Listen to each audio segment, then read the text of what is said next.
một chiều mùa hè gặp nhau trên bến cảng, ta chia tay nhau trong lòng bao lia lía. Anh đi ra khơi theo mùa cá biển, em lên rừng theo tiếng sáo lời. Một chiều mùa hè gặp nhau trên bến cảng, ta gần nhau hơn qua mỗi lần xa cách.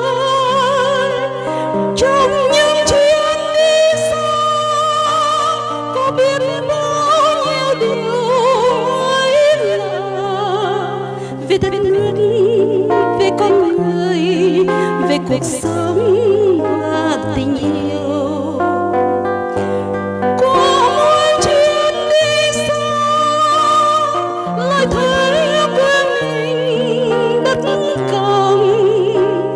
Mỗi góc phố, mỗi hàng cây, mỗi con tàu và nhà máy mà ta yêu, mà ta quên.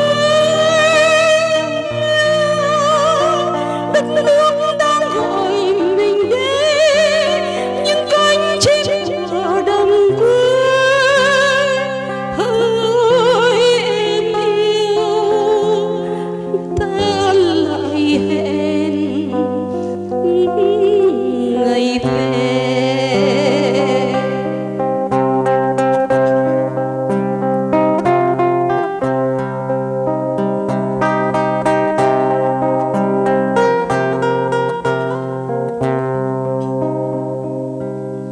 Một chiều mùa hè gặp nhau trên bến cảng, mưa bay nhưng lòng ta sao xuyến.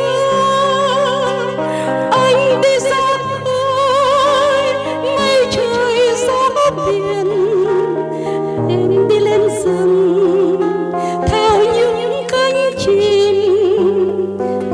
Một chiều mùa hè gặp nhau trên bến cảng, em vừa đi xa kiếm tìm bờ đá. Ôi đất nước ta yêu, dẫu còn bao nhiêu ngày vất vả, vì hạnh phúc của con người, vì cuộc sống